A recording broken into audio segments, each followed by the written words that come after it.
So last class में हम लोगों ने सेल मेम्ब्रेन तक कंप्लीट कर लिया था। मैंने बोला था नेक्स्ट क्लास से हम ऑर्गेनेल्स स्टार्ट करेंगे एंड ये ऑर्गेनेल्स हम लोग देखेंगे। तो नेक्स्ट जो टॉपिक हमारा होगा वो सेल ऑर्गेनेल्स ही होगा, ठीक है। नेक्स्ट जो टॉपिक हम पढ़ेंगे वो एक्चुअली सेल ऑर्गेनेल्स ही है। तो our next topic will be cell organelles.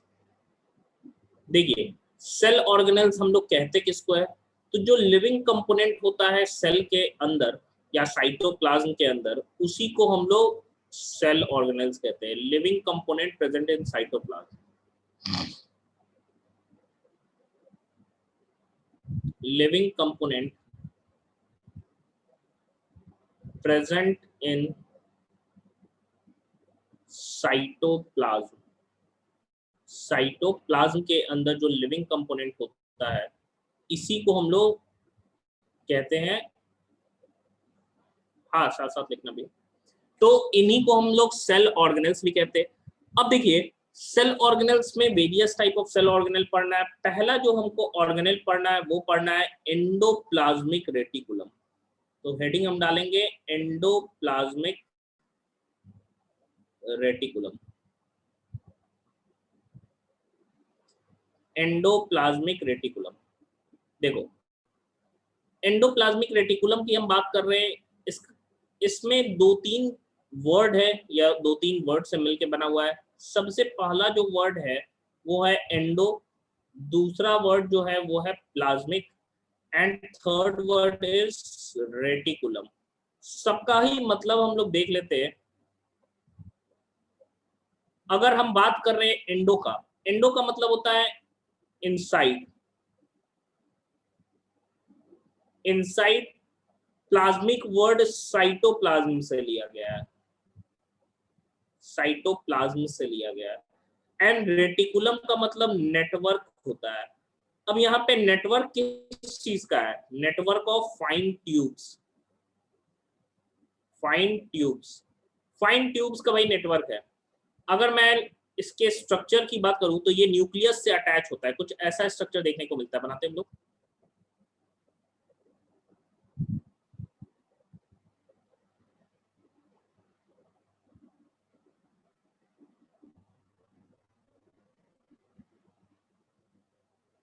कुछ ऐसा स्ट्रक्चर हमको देखने को मिलता है, ये इसके न्यूक्लियर मेम्ब्रेन से अटैच होता है।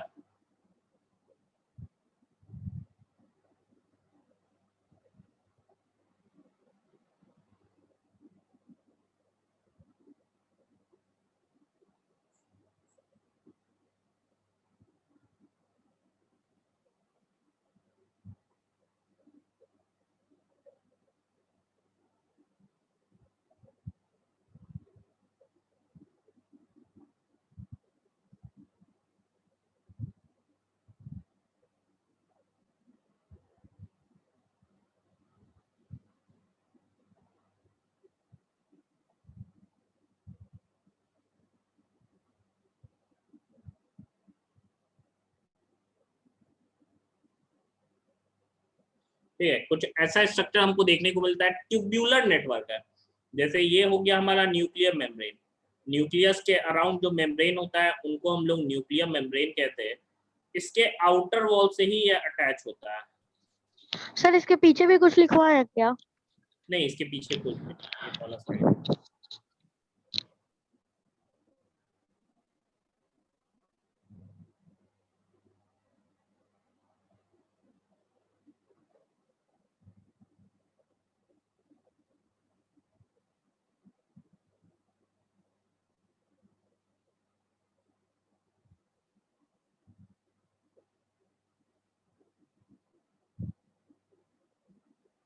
पूरा नेटवर्क है ट्यूब्स का। अब देखो, नेटवर्क है ट्यूब्स का, तो हम कह सकते हैं कि ये नेटवर्क के कारण एक तरह से अंदर एक स्केलेटल फ्रेमवर्क तैयार कर रहा है। मान लो एक ढांचा के रूप में एक सपोर्ट दे रहा है। जैसे मान लो आप ही का घर है या रूम है, उसमें अगर ढेर सारा हम पिलर्स बना देंगे तो जाहिर सी बात है वो क्या होगा, वो ढेर सारा पिलर आपको के घर को एक मैकेनिकल सपोर्ट देगा। तो वही चीज है यहाँ पे भी।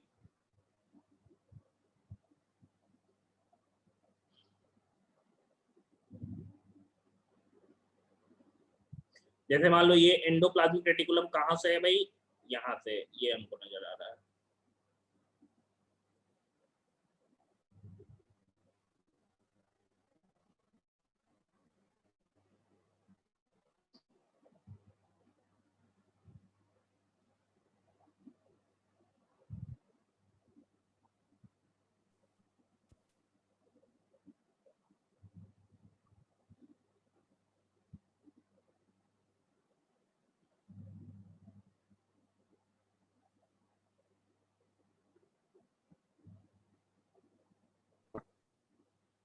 ये हमारा एंडोप्लाज्मिक रेटिकुलम हो गया।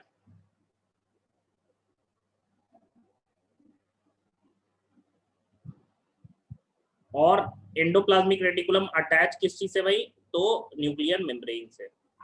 लेबलिंग भी कर लेते हैं हम लोग।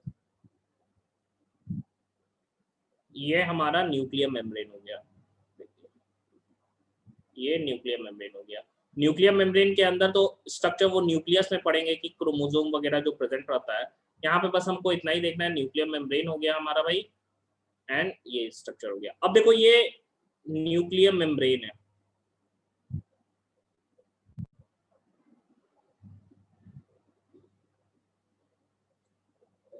इसी एंडोप्लाज्मिक रेटिकुलम पे एक ऑर्गेनेल पाया जाता है जिसके ऊपर कोई बाउंड्री प्रेजेंट नहीं होता है। ठीक है, गुड आफ्टरनून अमृत। जिसके ऊपर कोई बाउंड्री प्रेजेंट नहीं होता है, एंड उन स्ट्रक्चर्स को, उन ऑर्गेनेल्स को हम लोग राइबोसोम्स कहते हैं। तो राइबोसोम्स के बारे में एक थोड़ा सा ब्रीफ हमको देख लेना है। ठीक है, क्या है थोड़ा देख लेते हैं, उससे एंडोप्लाज्मिक रेटिकुलम का एक्चुअली टाइप हमको समझ में आएगा। ठीक है, तो एक स्ट्रक्चर होता है जिसको हम राइबोसोम कहते हैं। एक ये भी एक ऑर्गेनेल ही है, राइबोसोम्स। क्यों बता रहे हैं, क्योंकि इसी से टाइप ऑफ ईआर बता पाएंगे। राइबोसोम्स क्या है, नॉन मेम्ब्रेन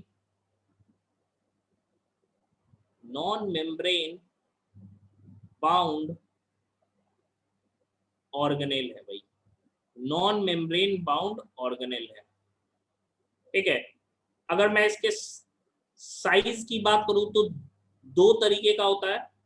अगर इसके साइज की हम बात कर रहे हैं तो साइज नापने के लिए एक यूनिट दिया गया है, राइबोसोम के साइज नापने के लिए। एक साइंटिस्ट थे जिनका नाम स्वेडबर्ग था, स्वेडबर्ग। इन्होंने एक यूनिट दिया था राइबोसोम के साइज को नापने के लिए, उसको हम एस यूनिट कहते हैं, एस। तो साइज के आधार पे राइबोसोम दो तरीके का हमको देखने को मिलता है। कौन कौन सा, एक होता है 70S, एक होता है 80S।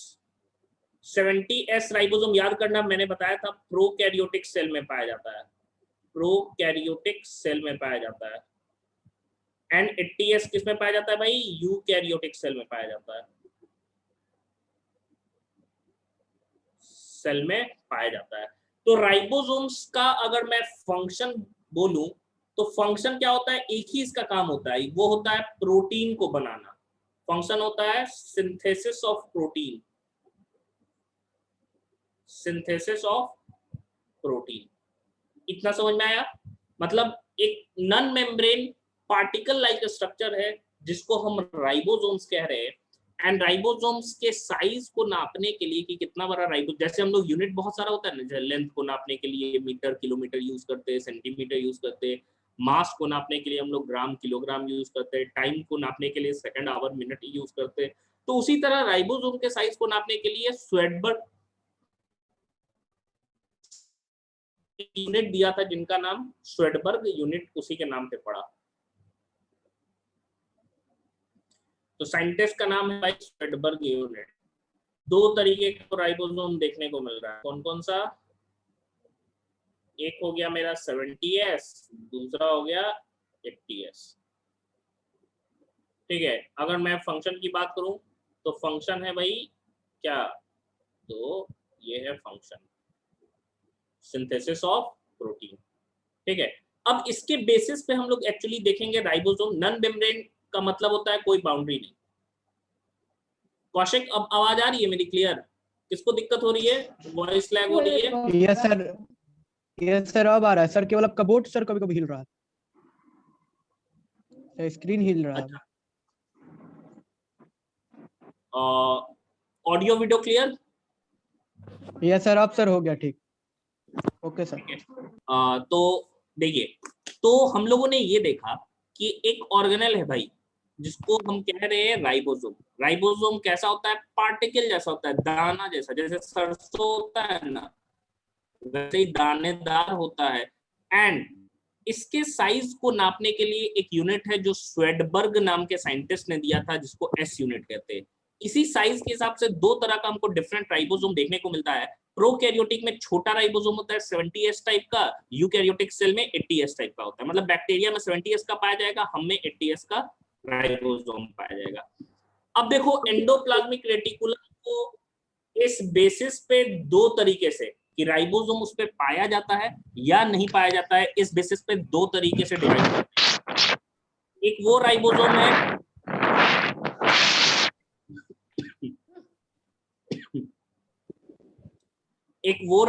है एक वो एंडोप्लाज्मिक रेटिकुलम है जिसपे कि राइबोसोम पाया जाता है। उसके कारण उसका सरफेस जो है वो रफ हो जाता है, ठीक है। एंड रफ सरफेस के कारण उसको हम लोग रफ ईआर या रफ एंडोप्लाज्मिक रेटिकुलम भी कहते हैं। तो राइबोसोम के प्रेजेंस और एब्सेंस पे हम लोग डिवाइड कर रहे हैं। फिलहाल आप ये फिगर बना लीजिए एंड इतना पॉइंट्स को लिख लीजिए।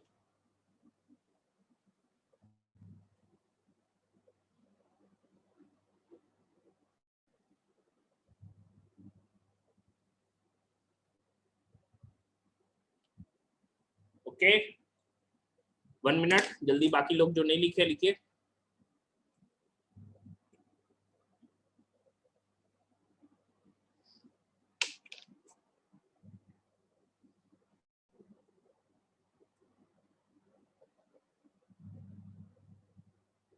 हाँ, और पूर्णिमा बिल्कुल नन मेम्ब्रेन मतलब कोई ऊपर से बाउंड्री नहीं होगा, कोई कवरिंग नहीं होगा।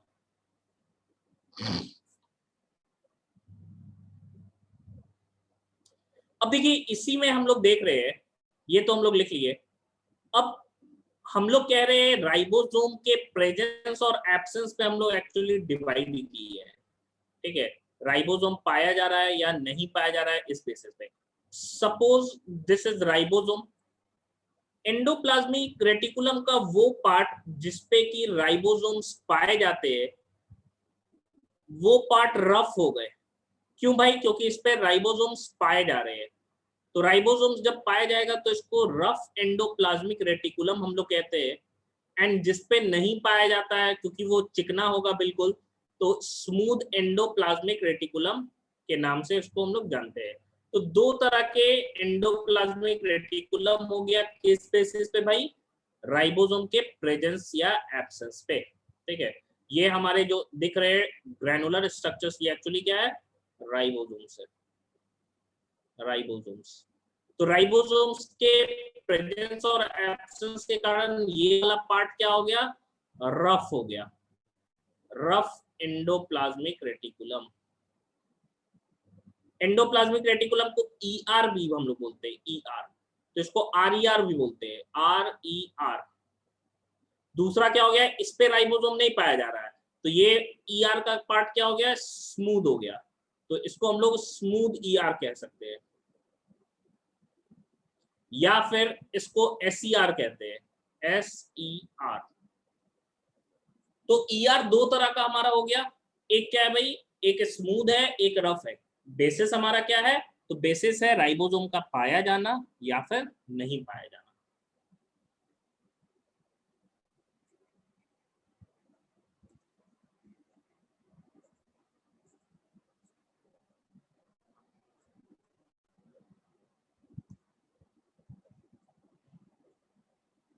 हम कह सकते हैं कि based on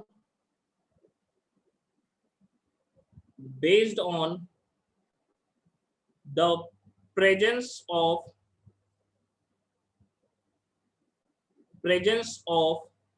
ribosomes on ER, ER is of two types, is of two types, दो तरह का ईआर है भाई। कौन कौन सा? दो तरह का ईआर है। एक हमारा रफ हो गया,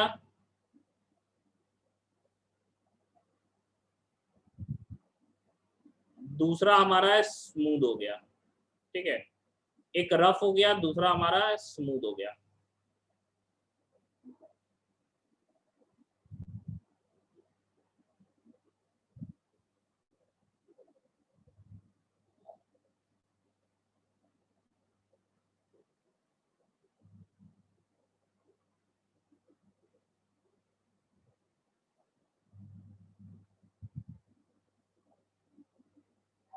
one minute Aditya.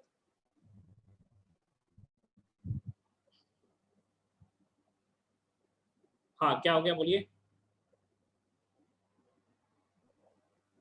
No sir, वो पूछना था, वो सर जो आप स्पेलिंग लिखा है ना श्रेडेनबर्ग यूनिट का, वो क्या था क्या चीज बाबू? सर? उसका स्पेलिंग क्या था? एस यूनिट जिसका लिखा है सर ये 2 टाइप्स श्रेडेनबर्ग का। लिखवा के सर इसका छोड़ दिए हैं। हेलो। एक मिनट रुकिए। हाँ बोलिए। जो स्पेलिंग था, एक मिनट रुकिए। स्वेडबर्ग था, SWEDBERG, स्वेडबर्ग। मैं लिख दे रहा हूँ मैं चैट पे। हाँ, यस क्या सर। हुआ, कौन बोल रहा है? सर ये जो आप लिखे ठीक है हैं बेस्ड, ये सर ऊपर वाला, हाँ, सर इसका 2 टाइप सर नहीं लिखे हैं। लिख रहे हैं अभी। यस सर, ठीक है। हाँ, लिखते चल रहा है जो मैंने लिखा है।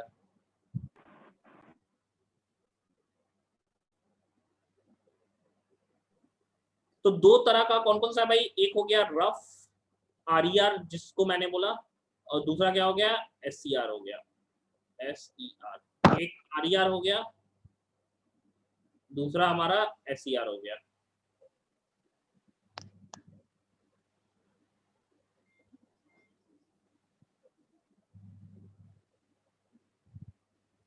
एक रफ है, दूसरा स्मूथ है। अब देखो दोनों का फंक्शन हम लोग देखते हैं। यस उत्कर्ष, PDF मिलेगा। दोनों का फंक्शन देखते हैं। देखो रफ वाले पे क्या है? राइबोसोम है। तो राइबोसोम रहने का फायदा क्या है? Protein synthesis. तो RER हम कह सकते हैं सबसे पहले तो ribosomes present, ribosomes present. Smooth पे क्या होगा भाई? राइबोसोम्स एब्सेंट होंगे, राइबोसोम्स एब्सेंट होंगे स्मूथ पे। रफ वाला का फंक्शन क्या होगा? रफ वाला का फंक्शन होगा कि प्रोटीन सिंथेसिस में हेल्प करेगा, help in protein synthesis, protein synthesis, help in protein synthesis.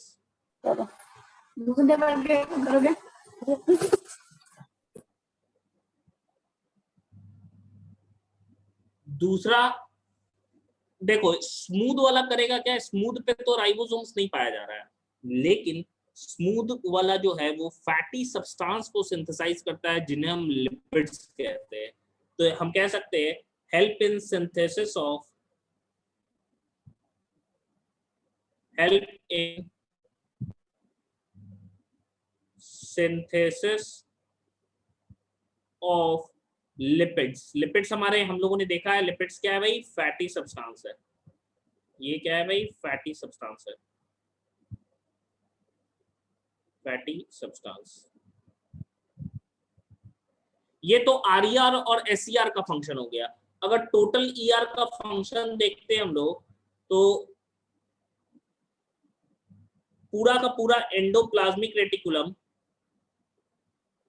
functions as structural framework, functions as पूरा ढांचा बनाया हुआ है अंदर से सेल के। तो एक तरीके से उसको शेप दे रहा है, प्रोटेक्शन दे रहा है, मैकेनिकल डैमेज से बचा रहा है। functions as structural framework inside the cell,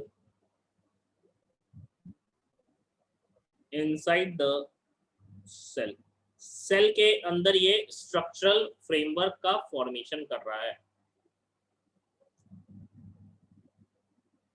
ये अलग से लिख लीजिएगा। तो ये पहला ऑर्गेनेल हो गया हमारा endoplasmic reticulum.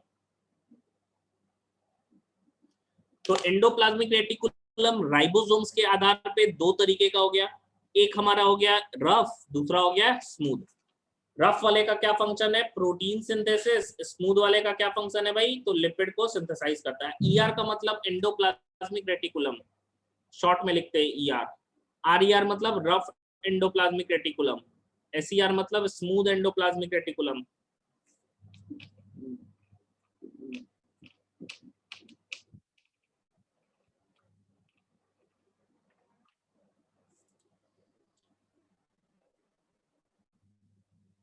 Yes Ujjwal, you can say. Sir थोड़ा इसको हटाइएगा नहीं सर। क्या बाबू, इसको हटाए नहीं?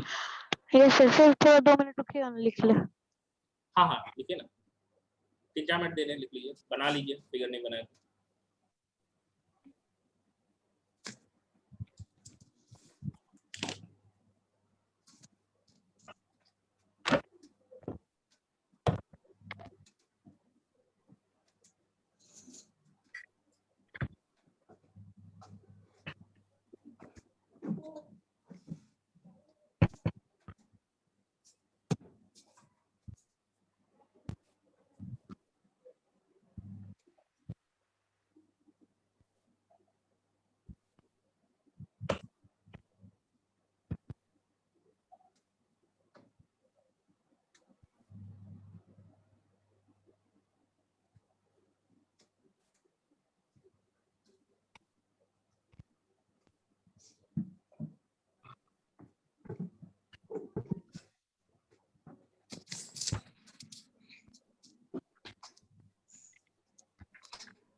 हो गया?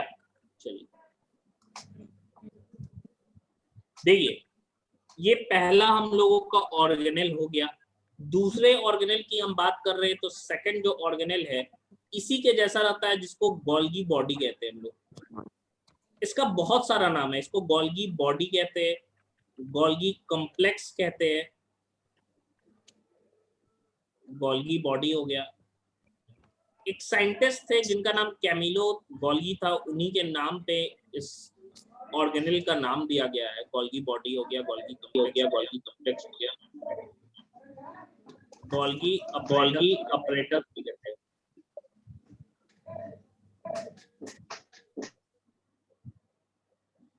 गोल्गी ऑपरेटस, ठीक है। प्लांट में इसी गोल्गी बॉडी को डिक्टायोसोम्स कहते हैं, डिक्टायोसोम्स प्लांट्स के केस में। तो बहुत सारा नाम हो गया गोल्गी बॉडी का।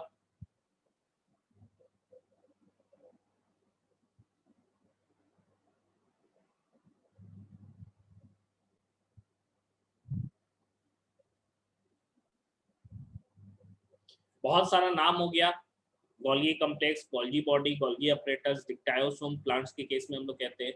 अगर इस ऑर्गेनेल को देखें तो discovered by Camillo Golgi, discovered by Camillo Golgi,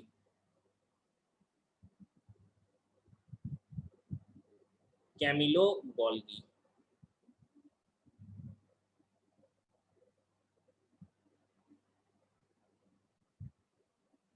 human body में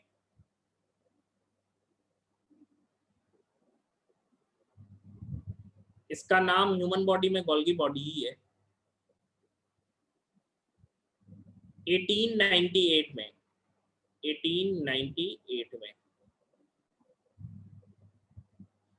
अगर देखो इसके स्ट्रक्चर की हम बात करें तो कुछ स्ट्रक्चर एंडोप्लाज्मिक रेटिकुलम जैसा ही होता है, लेकिन ये काफी कंसंट्रेटेड होता है। कंसंट्रेटेड कहने का मतलब एक ही जगह पाया जाता है, पूरा साइटोप्लाज्म में फैला हुआ नहीं रहता है, जनरली एक ही रहता है एक सेल के अंदर। कुछ ऐसा स्ट्रक्चर देखने को मिलता है हमको।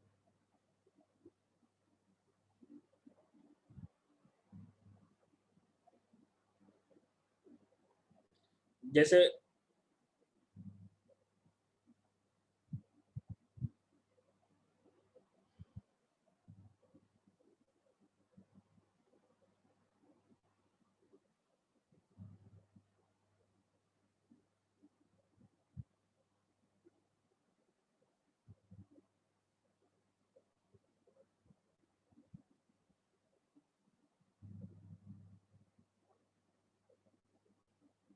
एटीन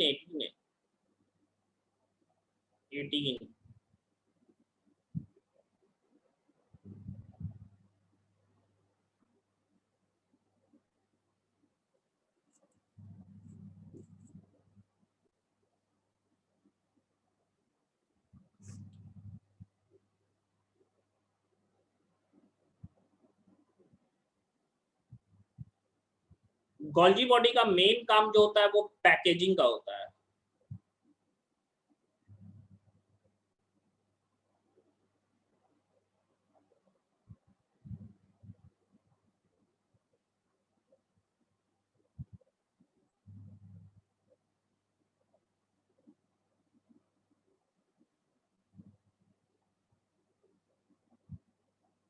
अमृत 1398 नहीं 1898 है,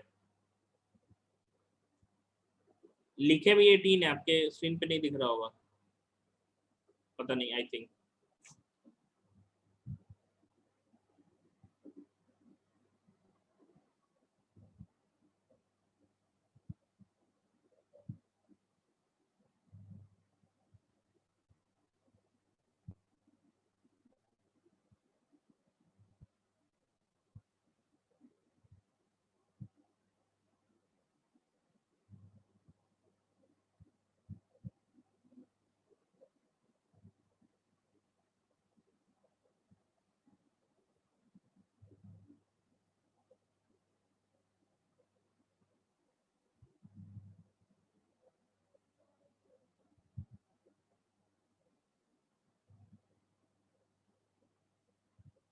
हाँ बोलिए अनुपम उज्जवल, क्या बोल रहे हैं?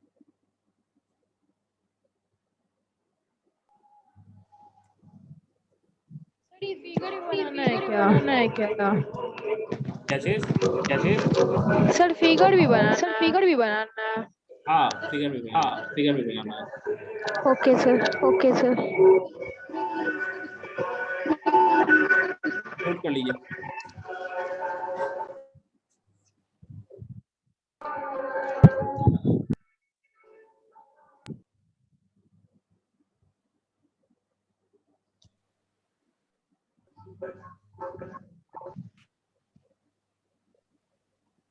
सर आपका डबल आवाज आ रहा है।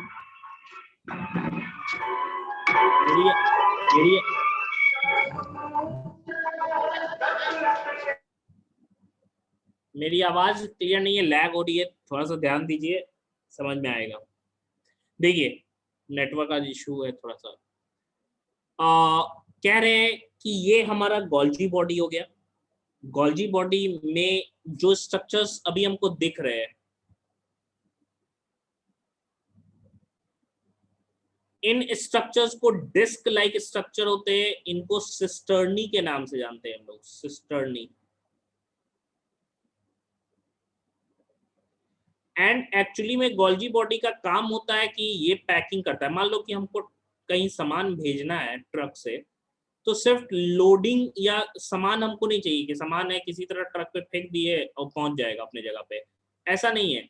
उसको प्रॉपर्ली पैक करना पड़ता है, नहीं तो रास्ता ही में गिर जाएगा। तो एंडोप्लाज्मिक रेटिकुलम सामान देता है, रॉ मटेरियल्स की कौन सा सब सामान जो है उसको पैकिंग करना है।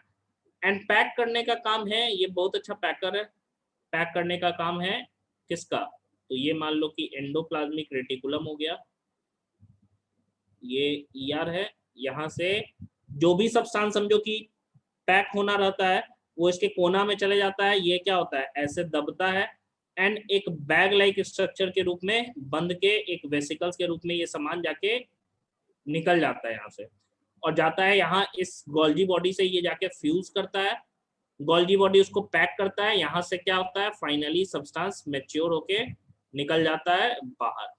ठीक है,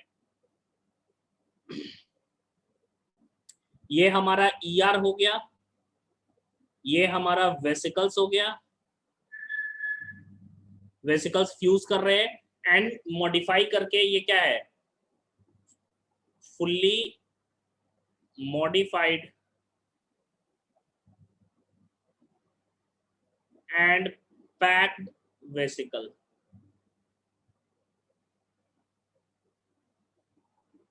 पैक्ड वेसिकल, अब इसको जहां जाना होगा, मान लो इसको सेल के अंदर जाना है या सेल के बाहर जाना है, ये डिसाइड करेगा कि कहां उसको जाना है। ये हमारा गोल्जी बॉडी है, देखने को लग रहा है। इसका दो फेस है, देखो एक है जो नीचे का साइड दिख रहा है, ये वाला साइड जो है ये न्यूक्लियस के साइड है। ठीक है, ये न्यूक्लियस वाला साइड है और ये वाला जो साइड है वो प्लाज्मा मेम्ब्रेन वाला साइड है, प्लाज्मा मेम्ब्रेन। ठीक है, दो साइड्स हमको देखने को मिल रहा है, एक हो गया न्यूक्लियस के साइड का, ये ऊपर वाला क्या हो गया प्लाज्मा मेम्ब्रेन हो गया, ये नीचे वाला न्यूक्लियस हो गया, इस साइड है। तो दो फेस हमको दिख भी रहा है, कौन कौन सा भाई, एक फेस दिख रहा है जो न्यूक्लियस के साइड है, उसका शेप देखो कन्वेक्स जैसा है, उठा हुआ है, जैसे लेंस होता है ना, जैसे हम लोग देखो लेंस बनाते हैं या मिरर तो ऐसा बनाते हैं कुछ। ये वाला फेस क्या होता है कॉन्वेक्स होता है एंड ये जो धंसा हुआ फेज होता है वो क्या होता है कॉनकेव होता है।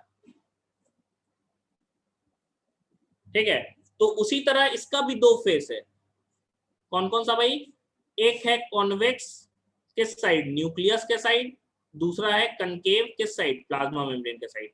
तो ये वाला जो फेस है, ये फेस इसको कॉन्वेक्स फेस हम लोग कहते हैं, कॉन्वेक्स फेस। और ये वाला जो फेस है ये क्या हो गया कॉनकेव फेस हो गया। इसका फंक्शन क्या है भाई, अगर फंक्शन बोला जाए तो फंक्शन क्या है, मेनली काम होता है इसका पैकेजिंग करने का और सिक्रीशन करने का, packaging and secretion, packaging and secretion. Golgi body का मेन काम यही होता है।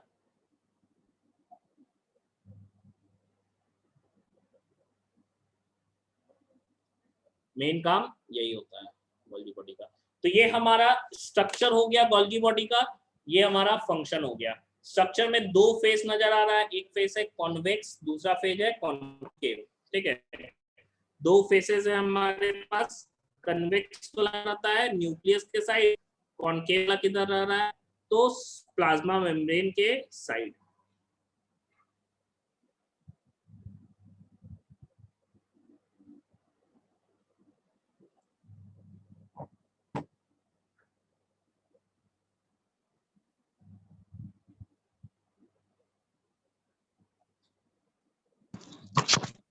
सर पैक के बाद क्या लिखे हैं ऊपर, सब fully modified and packed vesicle.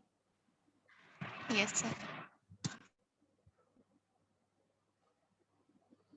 तो ये हमारा गोल्गी बॉडी हो गया।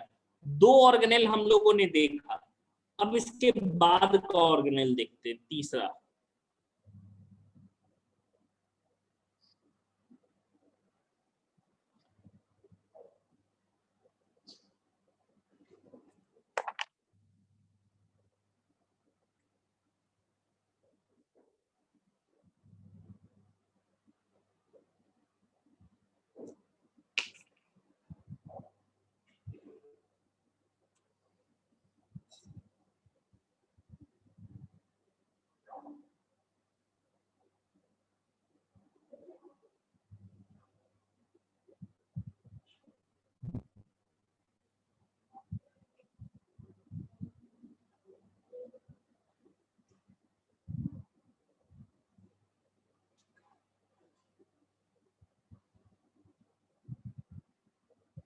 क्या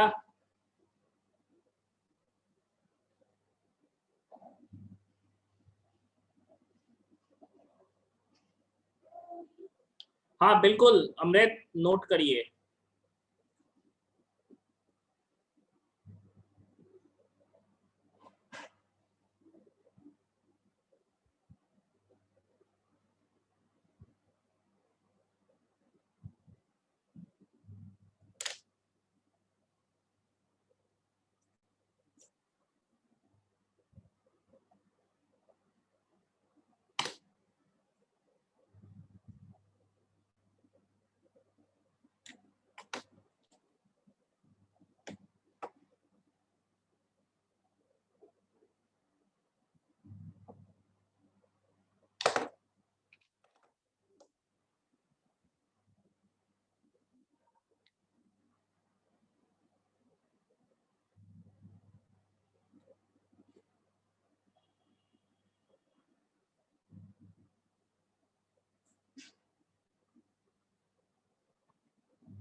यस सर। हो गया उज्जवल? सर मेरा हो गया। अच्छा हो गया, ठीक। चलिए, तो नेक्स्ट ऑर्गेनेल हम लोग देखते हैं, क्लियर कर रहे हैं सब?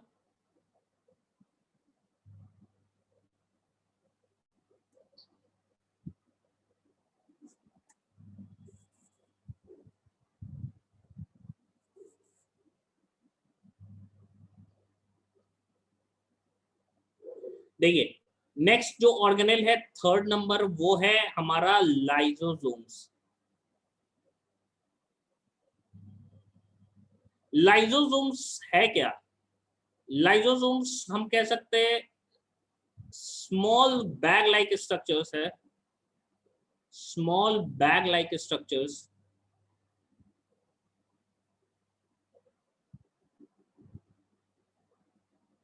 मेनली ये एंजाइम्स को, डाइजेस्टिव एंजाइम्स को ही कंटेन करता है। Small bag like structures containing digestive enzymes, containing digestive enzymes, containing digestive enzymes. ठीक है, स्मॉल बैग लाइक स्ट्रक्चर है, डाइजेस्टिव एंजाइम को कंटेन कर रहा है। जैसे मान लो कि हम लोग ये बैग लाइक स्ट्रक्चर मान लो ड्रॉ किया, ठीक है, ये हमारा बैग लाइक स्ट्रक्चर हो गया। इसके अंदर बहुत से डिफरेंट काइंड्स के एंजाइम्स प्रेजेंट होते हैं, हम कह सकते हैं। ठीक है, बहुत से डिफरेंट काइंड्स के एंजाइम्स प्रेजेंट होते हैं।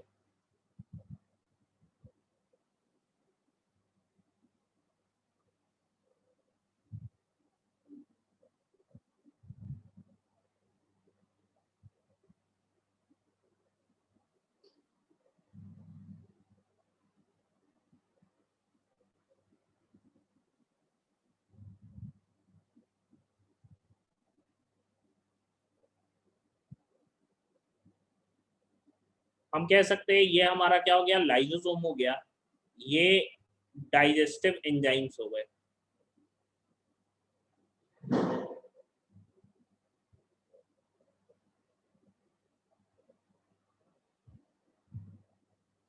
अब देखो ये लाइजोसोम का काम क्या होता है, अगर इसके फंक्शन की हम बात करें तो फंक्शन इसका सेल में डाइजेशन करवाना होता है, ठीक है। हम इस चीज को इंट्रा सेलुलर डाइजेशन कह सकते हैं। इंट्रा मतलब अंदर होता है सेल के अंदर, intra cellular digestion of food. Normal case में फूड को डाइजेस्ट करता है, जो भी सेल खाता है उसको क्या करता है, फूड को डाइजेस्ट करता है।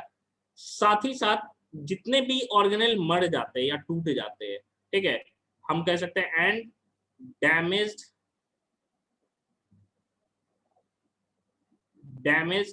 सेल ऑर्गेनेल्स उनको खाता है। लेकिन यहीं पे क्या है कि अगर मान लो एक्सीडेंटली ये बर्स्ट कर जाए, ठीक है, accidentally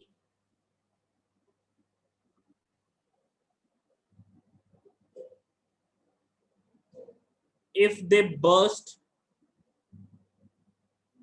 inside the cell, burst in the cell,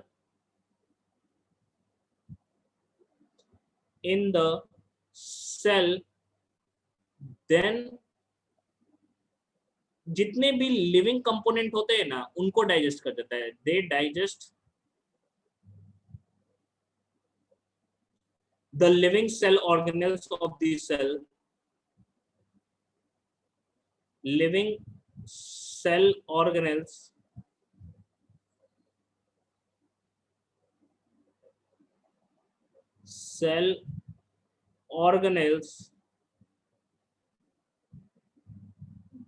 of the cell and cell dies.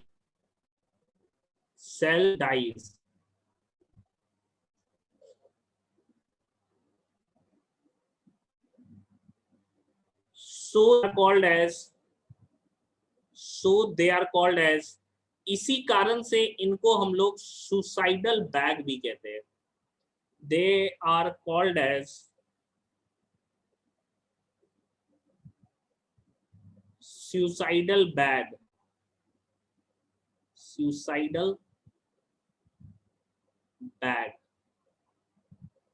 इसीलिए इनको सुसाइडल बैग भी कहा जाता है।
हो गया?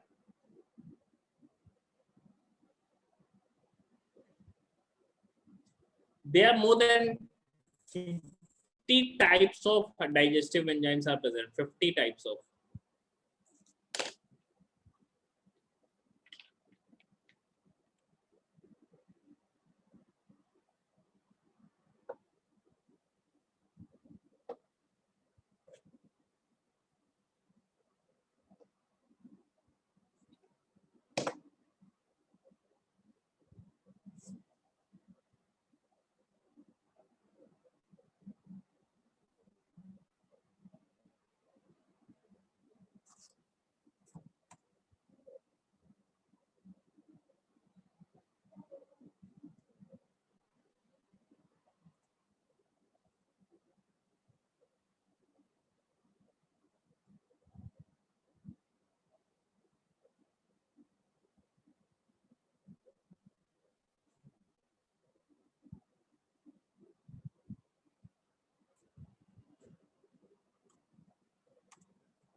Yes, अनय, क्या है डाउट?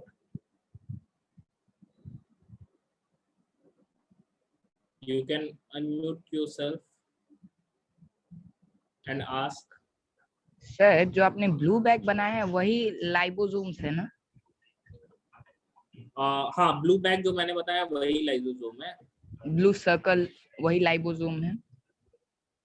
हाँ, सर उसको वही लेबल हम लाइसोसोम। कर सकते हैं लाइबोसोम्स ना? हाँ हाँ बिल्कुल। Okay sir.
चलिए, तो 3 ऑर्गेनेल हम लोगों का हो गया।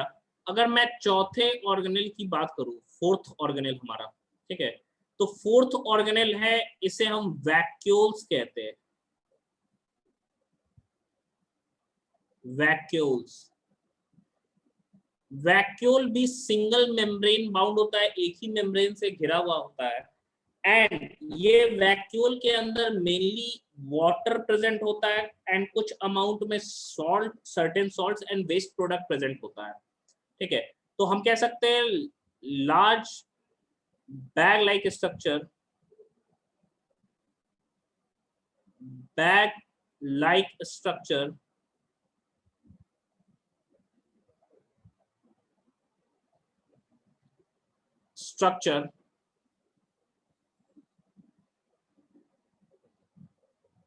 bounded by single membrane, bounded by single membrane, और वैक्यूल के मेम्ब्रेन को टोनोप्लास्ट कहते हैं हम लोग। वैक्यूल के मेम्ब्रेन को टोनोप्लास्ट कहते हैं। वैक्यूल के मेम्ब्रेन को टोनोप्लास्ट के नाम से हम जानते हैं।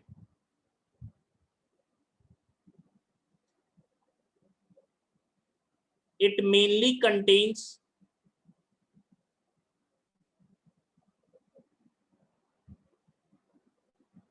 contains water, salts and waste products.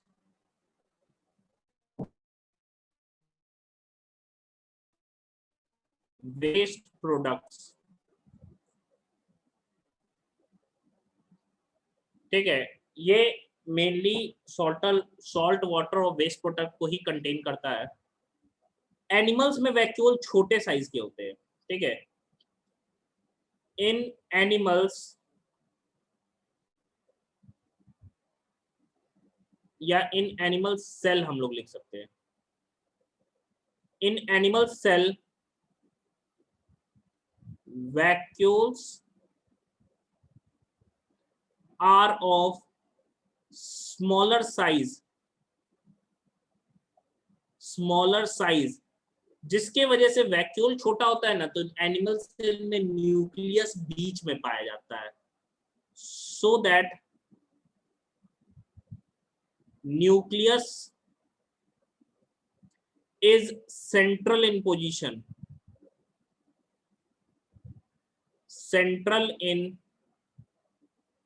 Position, nucleus जो है भाई सेंट्रल होता है पोजीशन में, मतलब बीच में न्यूक्लियस है, बाकी चारों ओर क्या है, सेल ऑर्गेनेल्स प्रेजेंट होते हैं। लेकिन एनिमल सेल में तो ये चीज सेंट्रल है, न्यूक्लियस साइड में है, वैक्यूल साइज भी छोटा होता है। लेकिन अगर प्लांट सेल की बात करें तो प्लांट सेल में काफी बड़ा वैक्यूल पाया जाता है, एंड वैक्यूल जो है प्लांट सेल के वॉल्यूम का, टोटल वॉल्यूम का 90% वॉल्यूम तक ऑक्यूपाई कर सकता है। In plant cell they are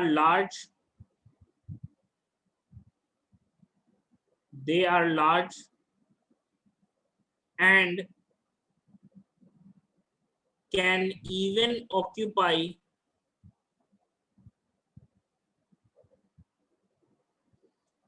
up to 90% volume of cell,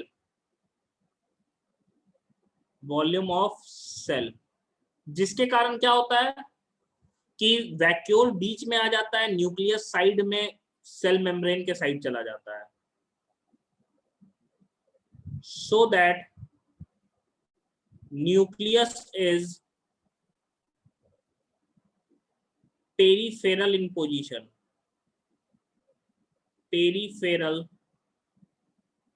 in position,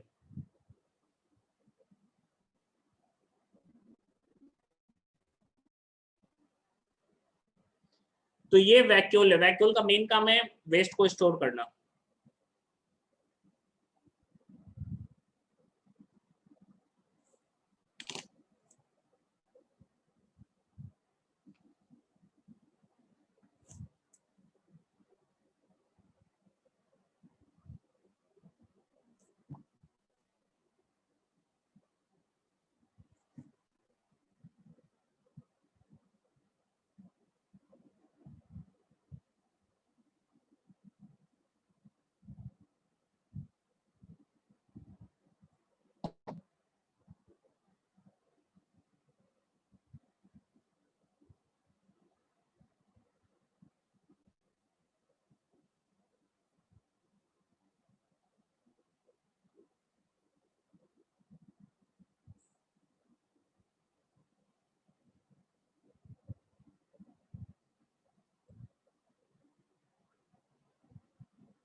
No, Adit, there is no any diagram. Yes, Anay, you can ask.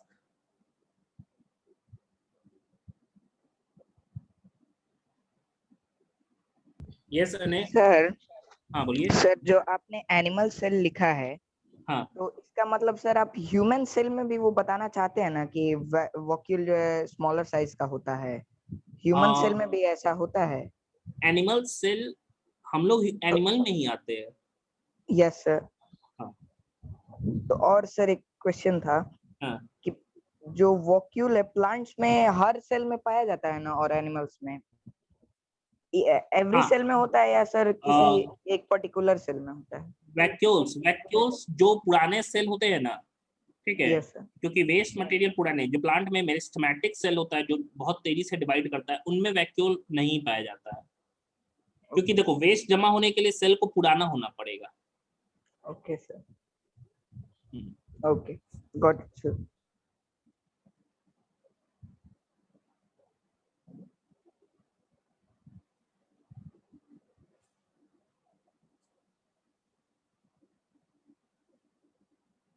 There is no special type of diagram required here.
Yes, I will give the homework in the group.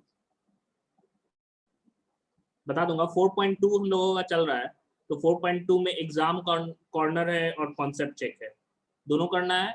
4.2 का B04.2 है, उसमें exam corner और concept check मैं group पे भी डाल दूंगा, सब लोगों को करना है एंड डेडलाइन भी रहेगा। सो देखिए वैक्यूल तक हो गया, एक लास्ट ऑर्गेनल आज का हम लोग देख लेते हैं, फिर हमारा कंप्लीट हो जाएगा, 5 ऑर्गेनल हो जाएगा आज। And next organelle is that is mitochondria. Mitochondria जो है वर्ड जो है कह रहे हैं,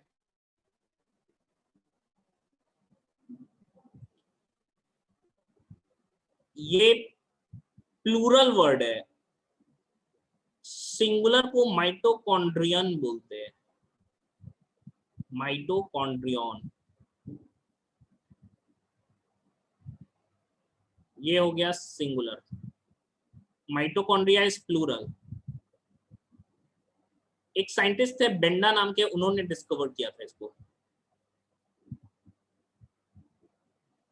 discovered by Benda.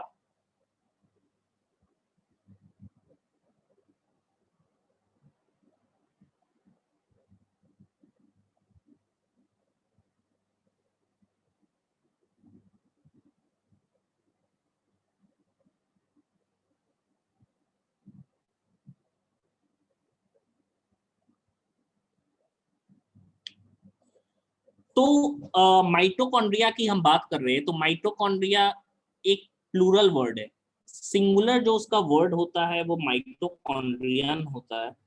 And mitochondrion एक इंपॉर्टेंट ऑर्गेनल है, क्यों है देखेंगे अभी हम लोग, लेकिन ये बेंडा नाम के साइंटिस्ट थे जिन्होंने इसको डिस्कवर किया था, बेंडा ने डिस्कवर किया था। अगर हम लोग स्ट्रक्चर की बात कर रहे हैं तो ये डबल मेम्ब्रेन से घिरा होता है,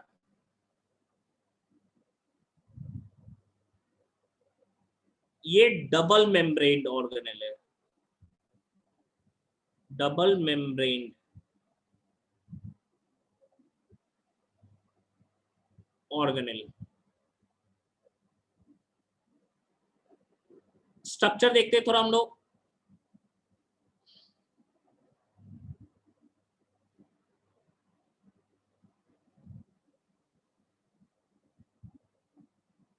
शेप इसका सॉसेज टाइप का होता है। शेप जो है इसका ये सॉसेज टाइप का होता है। सॉसेज शेप हम लोग किसको कहते हैं?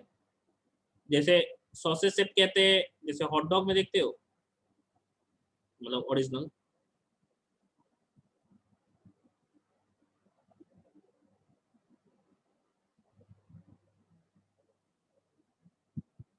कुछ ऐसा शेप हमको देखने को मिलता है।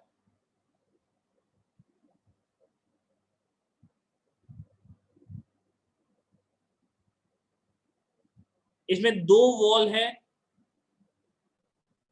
एक इंटरनल वॉल है, दूसरा एक्सटर्नल वॉल है।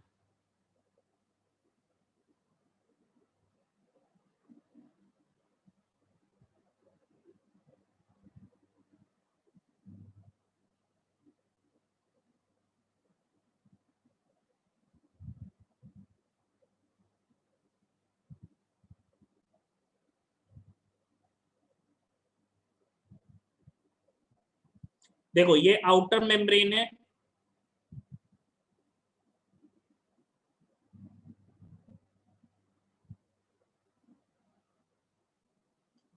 ये वाला इनर मेम्ब्रेन है।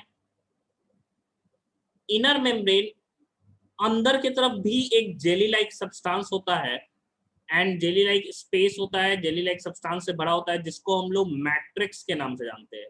मैट्रिक्स का मतलब ही जेली लाइक होता है। ये भी क्या होता है, अंदर पूरा जेली लाइक सब्सटेंस से बना होता है एंड इस कंपार्टमेंट को हम मैट्रिक्स के नाम से कहते हैं, मैट्रिक्स। अंदर हम लोग देखते हैं कि इनर मेम्ब्रेन मैट्रिक्स के तरफ कोई फिंगर लाइक प्रोजेक्शंस बनाते हैं and in finger like projection को हम क्रिस्टी कहते हैं। क्रिस्टी, सिंगुलर क्रिस्टा होता है, प्लूरल क्रिस्टी होता है। ई लगा देते हैं तो प्लूरल हो जाता है, क्रिस्टी। एंड इसके अंदर अपना क्रोमोसोम पाया जाता है, अपना जेनेटिक मटेरियल पाया जाता है, या हम कह सकते हैं इसके अंदर अपना डीएनए और आरएनए है।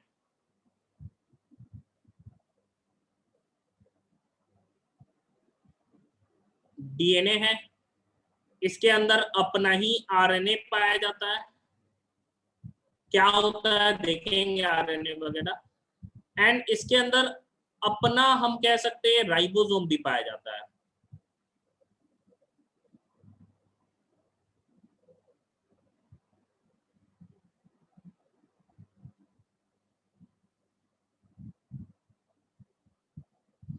तो ये इसका स्ट्रक्चर हो गया। एंड ये अपना फंक्शन बहुत हद तक ना, जैसे मेनली सेल का फंक्शन जो होता है वो न्यूक्लियस कंट्रोल करता है जितने भी ऑर्गेनेल है, लेकिन माइटोकॉन्ड्रिया में अपना क्रोमोसोम होने के कारण बहुत सारा फंक्शन वो खुद ही कंट्रोल कर लेता है। इसीलिए इसको हम लोग सेमी ऑटोनोमस ऑर्गेनेल भी कहते हैं। देखेंगे due to presence of DNA, RNA and ribosomes, mitochondria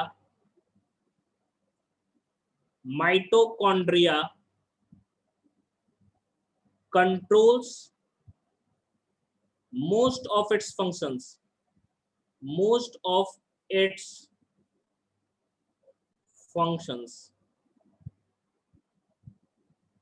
of its functions so known as semi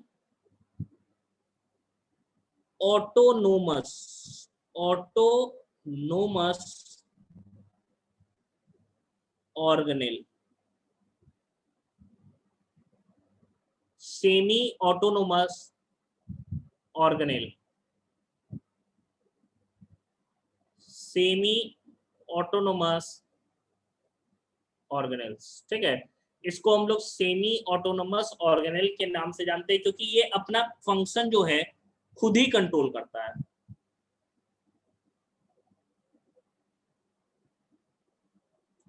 mainly इसके अंदर एरोबिक रेस्पिरेशन होता है। ठीक है, site for aerobic respiration, site मतलब जगह, मतलब एरोबिक रेस्पिरेशन इसी के अंदर होता है।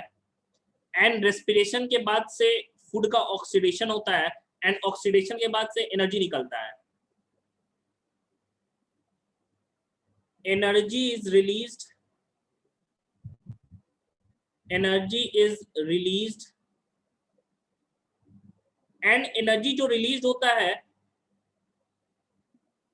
उस एनर्जी को स्टोर किया जाता है, stored in the form of एक मॉलिक्यूल के रूप में, इन द फॉर्म ऑफ एक मॉलिक्यूल होता है जिसको एडिनोसिन ट्राइफॉस्फेट कहते हैं, जिसको एटीपी भी कहा जाता है। एडिनोसिन ट्राइफॉस्फेट, एडिनोसिन ट्राइफॉस्फेट इसको हम लोग कहते हैं। ये एटीपी है। एटीपी कहने का मतलब क्या हुआ? अब देखो, एनर्जी, खाना से एनर्जी ऐसे निकलेगा तो ऐसे ही वेस्ट हो जाएगा हीट बन के, तो उसको क्या करता है, एक तरह से बॉन्ड के रूप में स्टोर कर लेता है, एक मॉलिक्यूल के रूप में, फिर जब चाहे उस मॉलिक्यूल को यूज करके एनर्जी उससे निकालता है।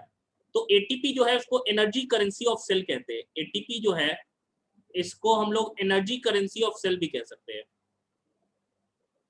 एनर्जी करेंसी ऑफ सेल, कि भाई जब उसको जरूरत है, ये पैसे के रूप में कोई भी सामान खरीदना है तो कोई भी काम करना है, एनर्जी चाहिए, कोई सामान है तो पैसा चाहिए, तो पैसा है तो वो हर सामान खरीद सकते हैं हम लोग।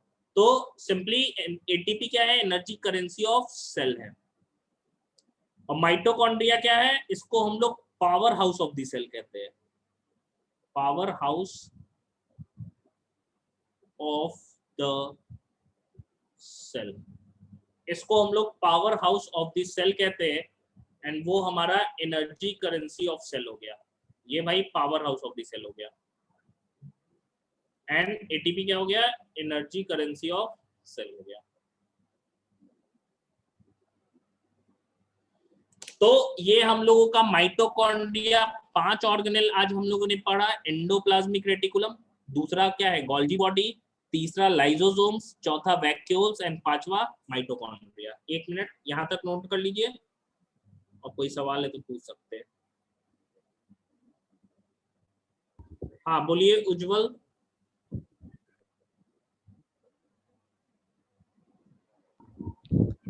Sir power house of the cell किसे कहते हैं? माइटोकॉन्ड्रिया, ओके क्योंकि ये एनर्जी बनाता भी है और स्टोर भी करता है। Okay.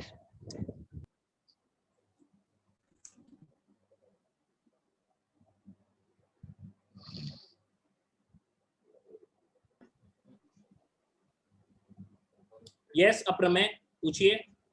Sir, can I leave this class? Yes of course. Have you written? Yes, sir.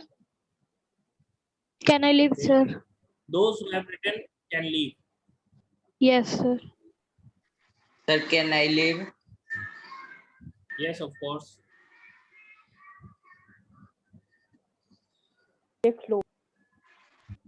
Sir हाँ बोलिए। संडे को जो टेस्ट होने वाला है उसमें सर बायोलॉजी से कोई क्वेश्चन आने वाले हैं? बायोलॉजी के क्वेश्चन आने वाले हैं ना? अच्छा आएंगे सर, मतलब कोई एग्जैक्ट सिलेबस अगर आप बता देते तो अच्छा रहता। बायोलॉजी के जो क्वेश्चंस होंगे वो आपके सेल मेम्ब्रेन तक के होंगे, ऑर्गेनेल का कोई भी क्वेश्चन नहीं रहेगा। ओके सर, मतलब सेल मेम्ब्रेन से ही केवल क्वेश्चन, सेल मेम्ब्रेन तक से ही केवल क्वेश्चन? हाँ तक, मतलब लास्ट क्लास तक ही जो पढ़ाए थे उतना ही तक क्वेश्चन रहेगा। इस क्लास का एक भी क्वेश्चन नहीं रहेगा सर। लेकिन रूटीन में तो नहीं दिया है बायो का। बायो नहीं दिया है ना? No sir. हाँ तब नहीं रहेगा टेस्ट में। सिर्फ इंग्लिश, मैथ और एसएसटी ही है। हाँ तब नहीं होगा बायो, अगले टेस्ट में होगा।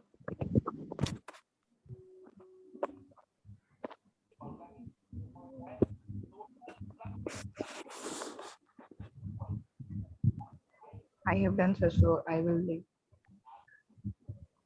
चलिए एंड कर रहे हैं, इसका पीडीएफ भेज दे रहे हैं।